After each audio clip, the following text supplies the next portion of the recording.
That's a lot of press. Wow. Well, it's important stuff. And, you know, our team out here, well, they've all become stars, superstars, actually. But we want to thank you very much. We've had a tremendous time and I think a great success. And we just concluded a very successful NATO summit here in Turkey. And I want to thank President Erdogan, who's really a great man. He's a great leader. He's a friend of mine, been a friend of mine for a long time. He's a strong person, a very strong personality, and that's why he runs such a successful and good country, and really a great, I would say, a great country. Militarily, he's very powerful. People leave him alone. But he's really done a fantastic job. And from the moment we got off the plane, you look at the airports were beautiful. They built a new terminal for our arrival. Everything was beautiful. And so I just want to thank President Erdogan, who's done a fantastic job in Turkey. And I also want to thank NATO Secretary General Mark Rutte. Mark is an extraordinary person, smart, great leader. It's not easy leading so many leaders like that. You get a lot of leaders, and they're strong personalities, every one of them. And Mark does an unbelievable job. Couldn't find anybody better. I just want to say there was tremendous love in that room. The press got to see the sitting, but they didn't get to see the speaking. And I actually said, it's too bad the press couldn't see this, because every one of them spoke for a little while, and I spoke for a little while. And it's a lot of speeches. We kept it short, but it's too bad the press couldn't have seen what we were doing in that room, because it was very smart people, and they have a lot of good in their heart, not evil, good. And they're doing a great job for their country. The world is doing well. We have, as you know, the oil is down. We'll see whether or not we keep it down. We should keep it down. We're doing things that should have been done 47 years ago with Iran. And I just want to say that throughout my first term and over the past 18 months, the United States has led a historic effort to dramatically increase the defense spending and to have equipment that no other country in the world has. When you look at Venezuela, when you look at Iran, essentially demolished their military in a couple of weeks. They had a good military, they had a good Navy, they had 159 ships, everyone's at the bottom of the sea. They had hundreds of airplanes, they're all gone. They're all lying burned up on the runways. They were totally decimated, their radar's gone. Everything's gone, their leaders are gone, frankly. And their combat capability is pretty low. They have a small percentage of missiles left. They have some of the launchers, missile launchers left, call them launching pads, but most of that's been destroyed too. So we have the strongest military in the world by far, not even close. Everybody admits it. Last year's summit in the Netherlands was great also, and we achieved an unprecedented agreement to increase the annual defense spending, and it's the benchmark, raising it from 2% to 5% of GDP, which everybody said was impossible. And now they're all thanking me, and most of the countries have agreed to have a couple of that didn't, but I have a feeling they're going to, and pretty quickly. In fact, today they were very positive. One of them in particular was, I didn't think, a good team player. Today was a great team player. As all of the leaders understand very well, the United States remains by far the largest contributor to NATO, monetarily and maybe otherwise, and the strongest military anywhere in the world. And they respect us as a country. Again, didn't respect us 2 years ago. They laughed at us. NATO laughed at us. Everybody laughed at us. They don't laugh anymore. There's no more laughing. This year we invested a record $1 trillion in our armed forces, and we're going to be asking for $1.5 trillion coming up. We have the money being spent on the best equipment anywhere in the world. In the working session this morning, we discussed the progress other members are making toward the 5% target, and they're making great progress. Many of these countries are very rich, by the way. We don't have to feel sorry for them. But it doesn't mean they're properly protected. There's a big difference. Some have truly answered the call, and others are making big changes and will be answering the call. I think I can say in all cases they're going to be answering the call. And we'll be taking in over $1 trillion a year toward defense. And that's a tremendous amount of money. It's a big up. They were at 2%. They were actually at 1%. I got them to 2%. Then I wanted to get them to 5%. And we got up to 5% the last time. And they're, just again, if you could have seen the respect and the love in the room, and it's love really for the country, for our country. I don't want to say me because you'll say, oh, he's so conceited. He's such a conceited person. But they do. I mean, they like the job I'm doing. They said, sir, we love you. These are grown people saying that. Isn't that nice? Maybe, I don't know, maybe they're trying to get to me. And in a way they did, because there was tremendous unity in that room. And I urge all nations to accelerate their plans to get the benchmark as quickly as possible. The benchmark is going to be that 5% number. That's the number it should have been for years. As a result of the commitment we achieved last year, defense spending of other NATO members surged by more than almost $150 billion in 2025, and much of that money is being spent on American-made equipment. They all want American-made equipment. We're pushing very hard to have the defense companies, and they're great. We make the best equipment. The Patriots and the Tomahawks and everything we have is considered to be the best. Not by me. It's everybody wants it. I wish we made it faster because we could sell as much as we could make. And as you know, I had Lockheed and every one of the companies, all of the companies that were Raytheon as an example, Boeing. So many of those great companies are now building plants. They had big plants, but they were using them 24/7. I said, that's not the way to do it. You have to build more plants. You don't have to just go overtime. No tax on overtime. Remember that, please? No tax on overtime. Those people are happy. But they were doing literally 24 hours to get the Tomahawks done and the Patriots done and all of the other defensive and offensive equipment done. It's the most sought-after equipment in the world. You saw that with Venezuela, where they had a lot of great equipment. It wasn't ours, and it didn't work. Our equipment works, but we have to produce it faster for other countries. For everybody, including ourselves, we have to produce it faster. So we think within a year and a half max, we'll be, instead of waiting for a year or 2 years, we'll be having it a 2-week wait, maybe a 1-week wait. That's what I want. And it'll do really well. A lot of people are, just waiting. They're waiting. They want to get this defensive equipment, maybe in particular the defensive equipment, offensive and defense. As much of that money is being spent on American-made equipment. That's the money that the European and Canada are spending, European countries mostly, and Canada.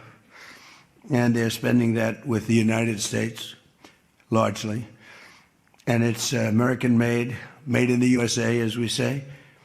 Weapons, munitions, supporting thousands of American jobs. This will increase. We have the highest number of jobs. Right now, we have the most people working in the United States that we've ever had in the history of our country. We have the biggest investment ever made, $19.2 trillion. That's 6 times more than we've ever had. Think of it, 6 times more. And what did were tariffs. Without the tariffs, I think we would have done fine, like at about 2 or 3. The last administration had much less than $1 trillion invested for 4 years. We have $19.2 trillion invested in 1 year. We haven't gone into the extra almost a half a year, 1.5 years. Those numbers won't come out for a little while. So we have 19.2 trillion, not billion, not million, trillion with a T, invested in plants and equipment that's being built all over the country. Eli Lilly is building plants, big drug, Merck, all of them. The drug companies are building. The car companies are building like crazy. In fact, as you probably saw a big announcement yesterday, Toyota is leaving Mexico and they're going to build one of the biggest car manufacturing plants in the world in Texas. That's because of the tariffs, because we don't mind if you build in Mexico, but if you build in Mexico, you have to pay 25% tariff. If you build in Japan, or if you build in any place, now China is a much higher tariff. It's 100% tariff because we don't want to lose our jobs. We don't want to have our workers lose their jobs. We have the largest number of plants being built for the most money ever in the history of our country. Car plants, AI plants, and all other plants, pharmaceutical plants, chips. We're not giving anything. All we're saying is, if you don't start, we'll give them a year and a half to 2 years to build their plant. If they don't have that, they have to pay 100%, 200%, even 250%. If they make a chip, or if they make a car, if they make pharmaceuticals. So the pharmaceutical companies are moving in at record levels. There's never been anything like what's happening. Let me put it a different way, put it to you in a more broad fashion. There has never been anything like has happened with this country or any other country in the history of the world. There has never been growth. There's never been manufacturing plants being built. We have so many being built. And in the big ones, like AI, some of the AI, we let them build their own electric plants. We force them to build. We don't want it because the old grid that we have wouldn't be able to supply. They need, just as an industry, more energy than the entire country produces right now, when you think of it, which is incredible. So take all of the energy that the United States produces and that one industry, which is so big, so powerful, it needs more than that. In fact, some people say almost double. So this was my idea. I said, you can never service that. You can't reinvigorate the grid. You can make it better, but nothing like that. You wouldn't be able to build. And we're leading China in AI, in just about everything. But we're leading China in AI. Even in TikTok, I was watching somebody say, oh, the TikTok deal, it's so bad well, because they say the deal was incredible, but they think the word that gets out is bad, except the numbers just came out, and I'm number one on TikTok, and all I do is talk about communism, right? So it's so good. I used it to get elected, too. But, you have to get your word out. But the numbers came out just a little while ago, and I was number one. Some ridiculous number. I never heard of numbers like that, but number one. And all these entertainers are number 27, 29. It's crazy. I don't even understand myself. But that means that my word's getting out about how great our country is, how successful our country is, and how bad communism is, and how bad these lunatics are that are running for election that don't sound good, don't think good, and don't look good. I don't see any looker. I don't see anybody with the look. You need the look, I guess. You need something, but they don't have it. And I think they'll fade fast. And it's not social democrats. This is not a social these are communists that are running. And they don't want God. They don't want successful things to happen for our country. They don't want to have a successful country. I think they're sort of crazy. As European nations rebuild their militaries, American equipment will be the largest beneficiary. The defense companies are going to be making most of that equipment. They want the American equipment because it works better. It's not a question of anything else. We make the best equipment in the world. And to that end, I provided other leaders with an update on the steps we're taking to rapidly scale up production in the United States. And they wanted to hear that because they don't really want to get it in 4 years, 5 years. They want to get it like in a week.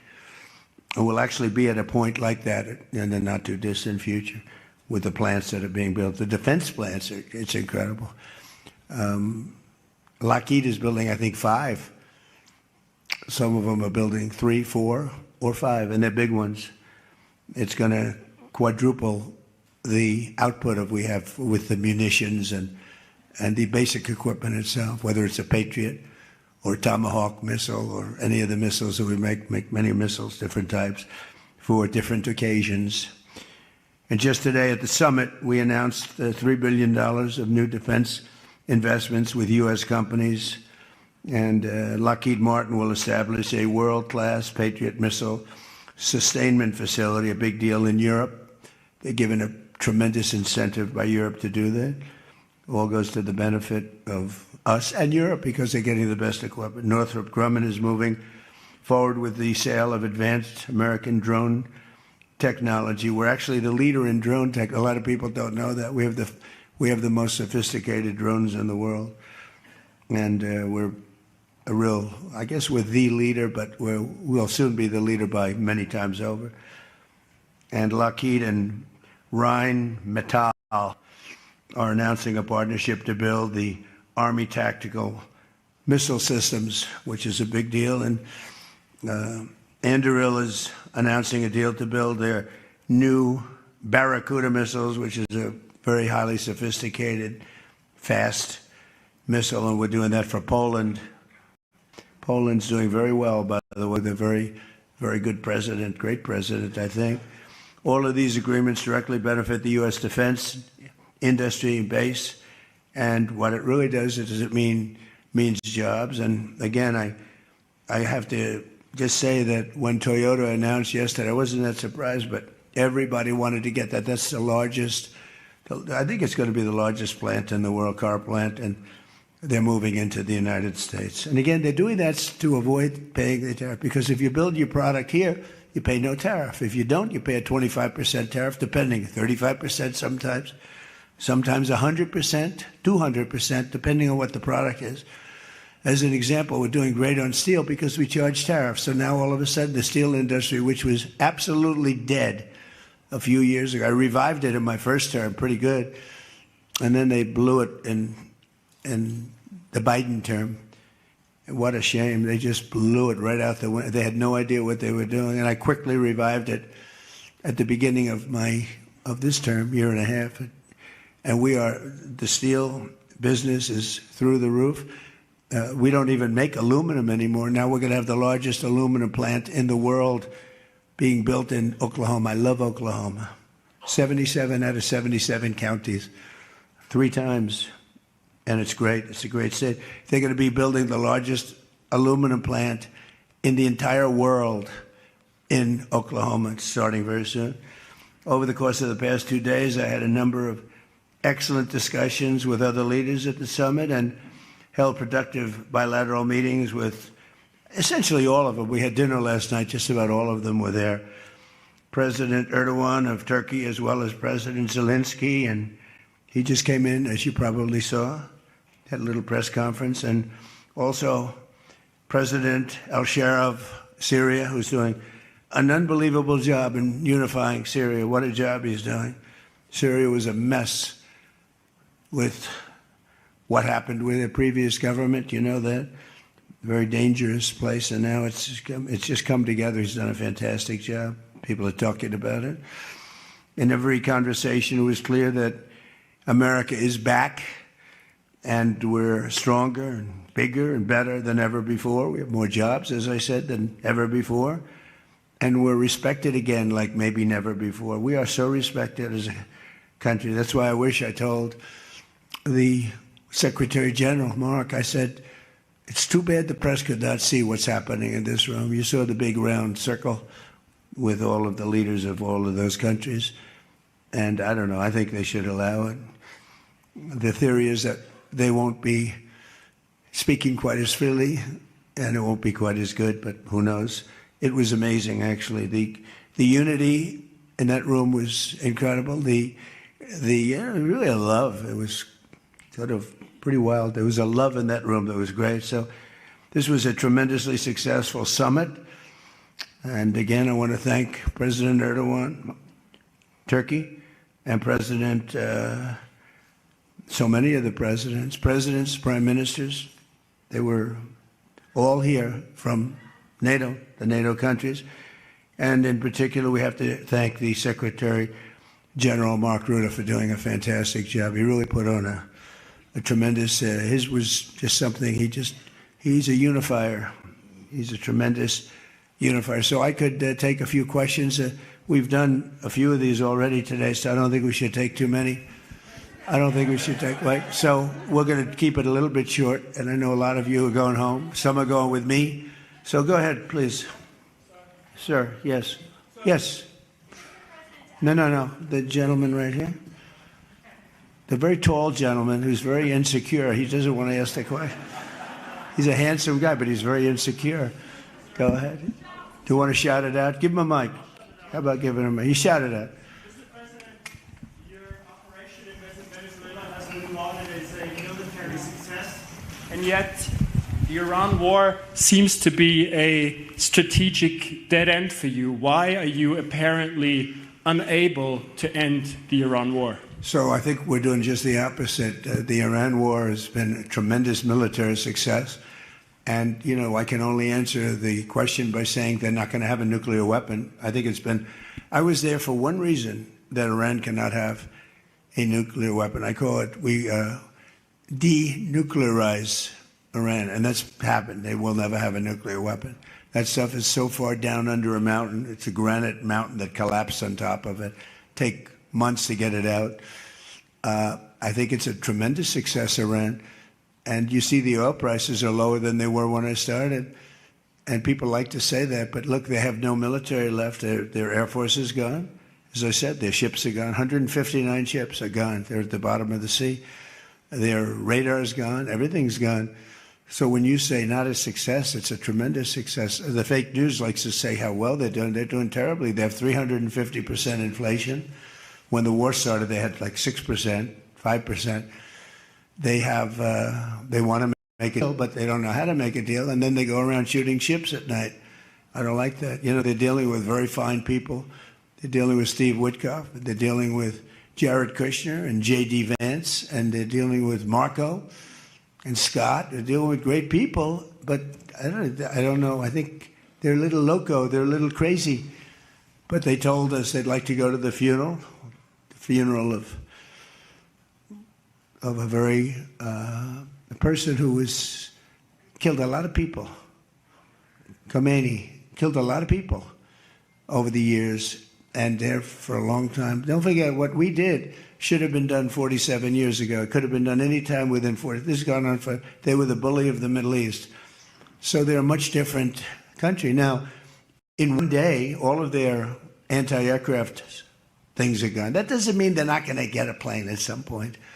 But all of it's gone. Everything's gone. Their leaders are gone. They had leaders, they're gone. And they had another set of leaders, they're gone. Now they have another set of leaders, they may be gone. Who knows? And you know what? I may be gone too, because I'm their number one target. It's out all over the place. I'm their number one, because they're scum. That's the way they act. And that's the way they've done it for 47 years.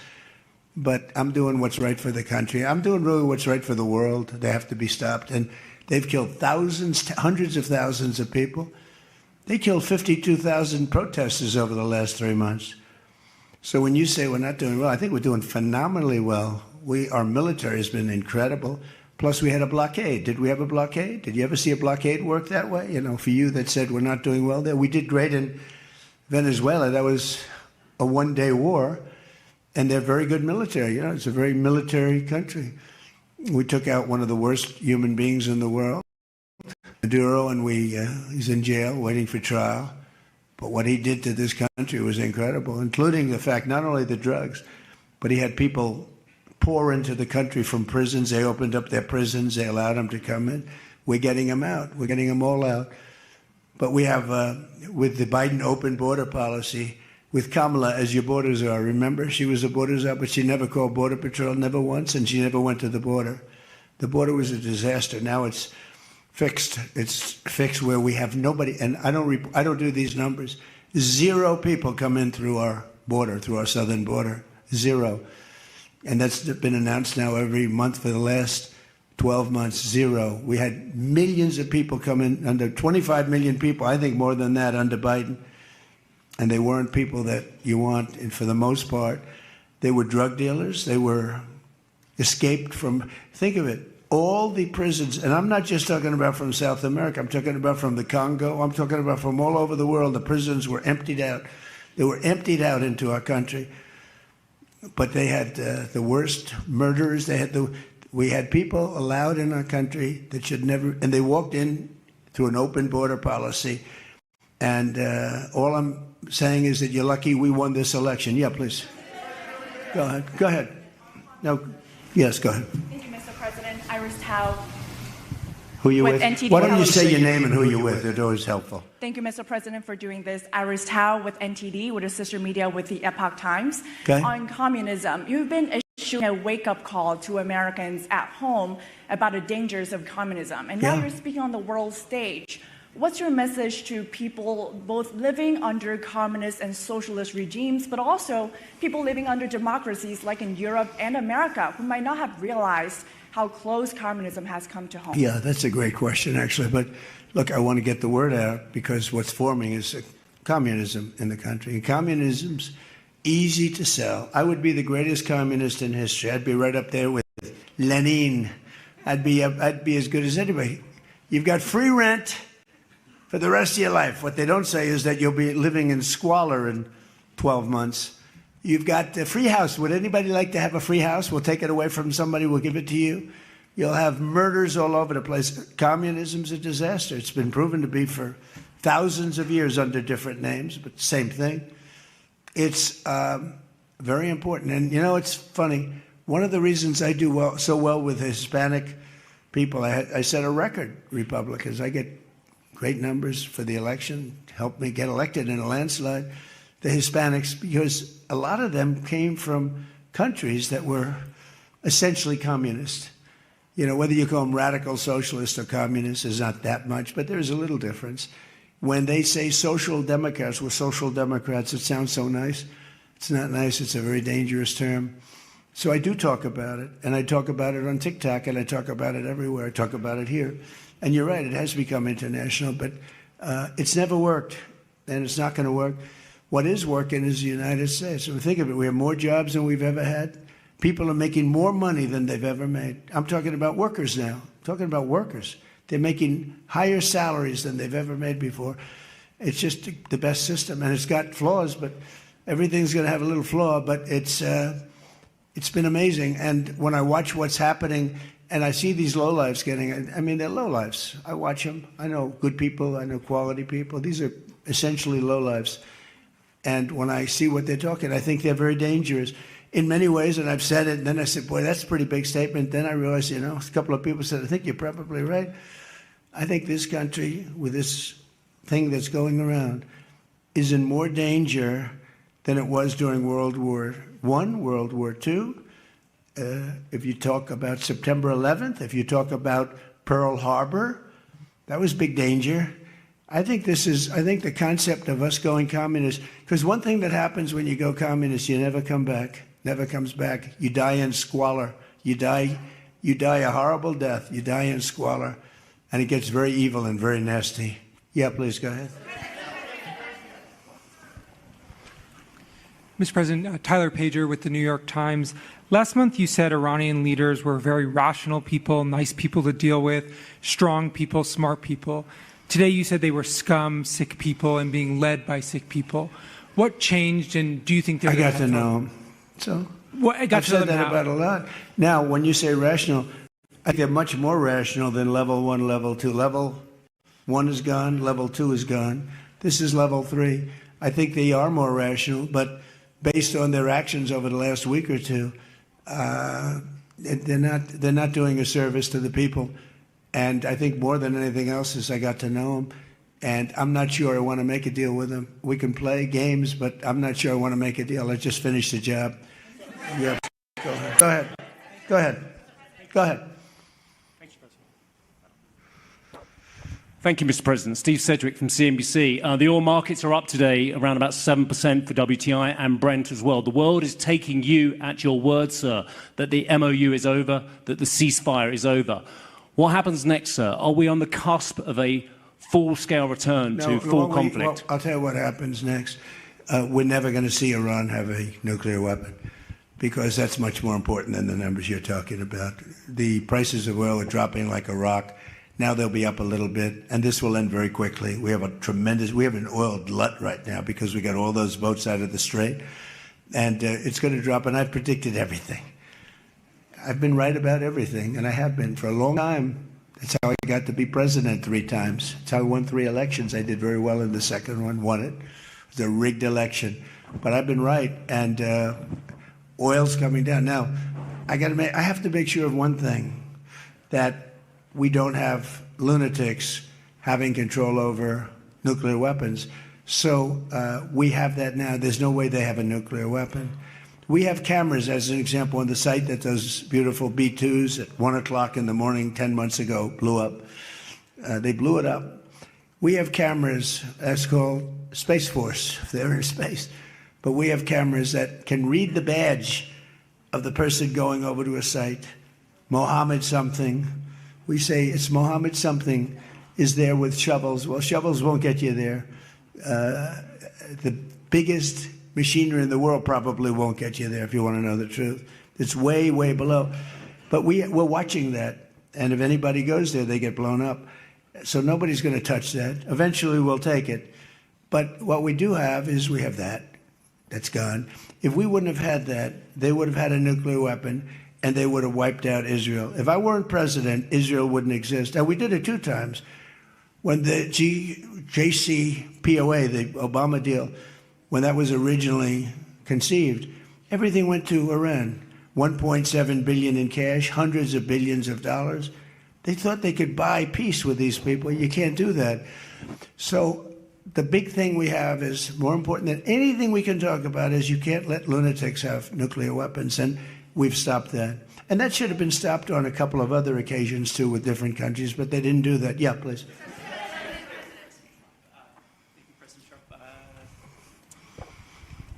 Stephen Nelson from the New York Post. I'd like you to address speculation that you're leaving Ankara not in the new Air Force One because of security concerns involving Iran.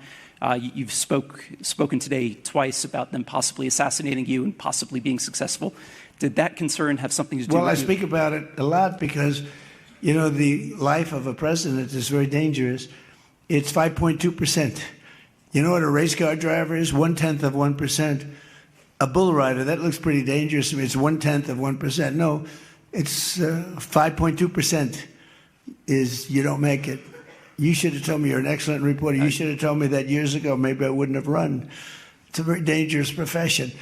No, I'm number 1 on the kill list for Iran. They're lovely people. I'm number 1. So I don't know. I can't tell you that, but I don't really care because I'm doing my job and I'm doing it, I hope, better than anybody's ever done it because we have a country that's hot and really, really successful. But I mention it only because it's on the list. I mean, it came out. There was another list came out yesterday, and I'm number 1 on. I like being number 1 on TikTok better, but I'm number 1 on the list for killing. Go ahead. Hey, Sean McCreesh, New York Times. But why aren't you flying the new plane home? Say what? Why aren't you flying on the new Air Force One home? It's flying to Europe, to one of the big bases, 2 or 3 of the big bases, where we can show it to the people. And we'll be going home by normal methods. But we have it going to Europe to a couple of bases, actually 1 in particular, but it's going to go to a couple of bases, stop, so the soldiers can see it because it's truly magnificent. Yeah, please.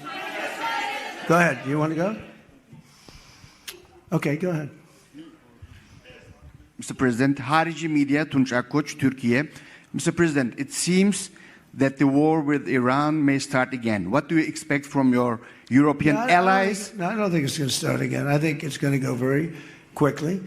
They hit a couple of ships, and so we hit them much harder. When they hit, we hit 10 times harder. You know, we hit much harder than they do. We have a lot better equipment than they do.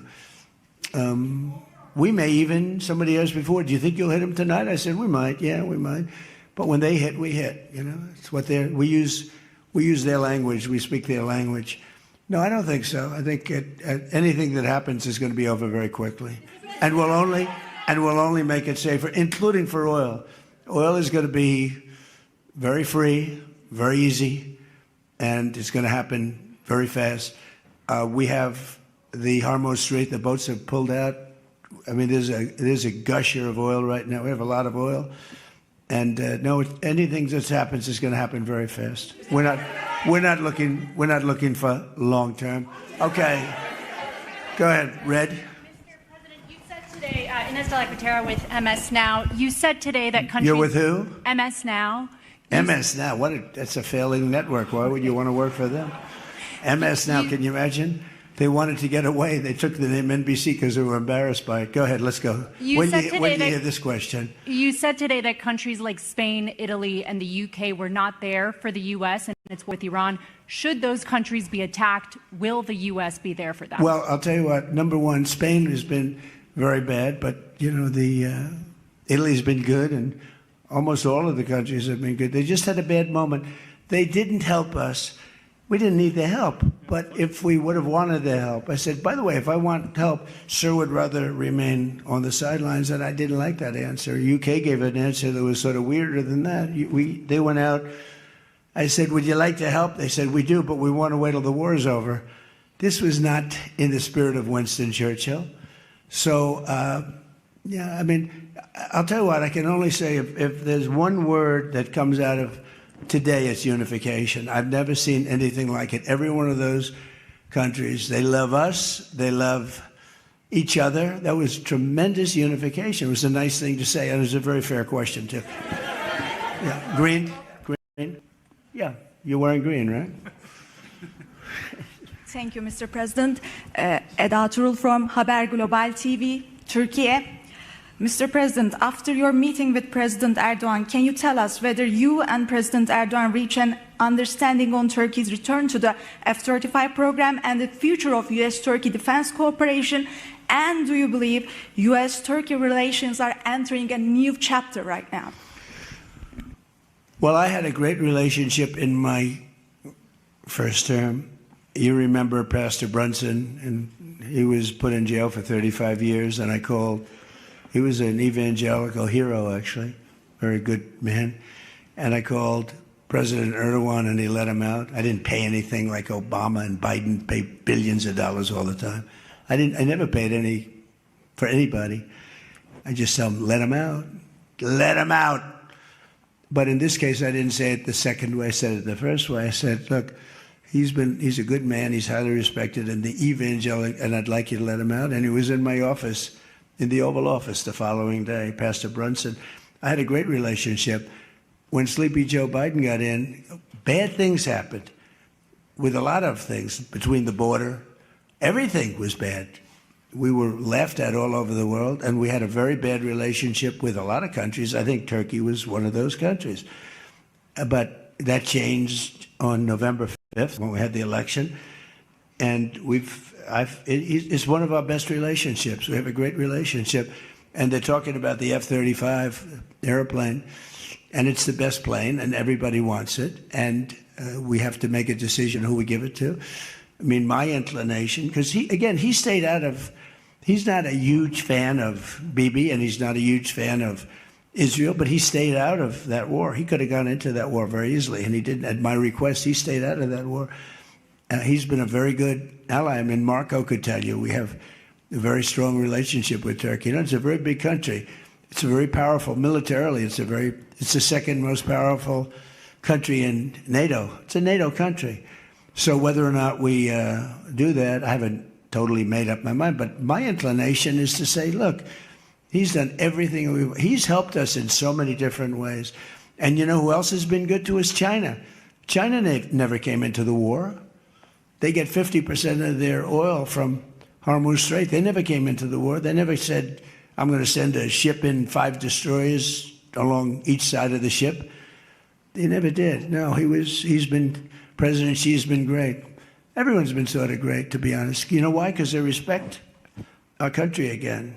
They laughed at our country. They thought we were a bunch of fools. They saw a president that couldn't talk, he couldn't walk. He was a disaster. They lost respect for our country, but now they have more respect for our country than they've ever had before. Thank you all very much. We'll see you back. Thank you very much, everybody.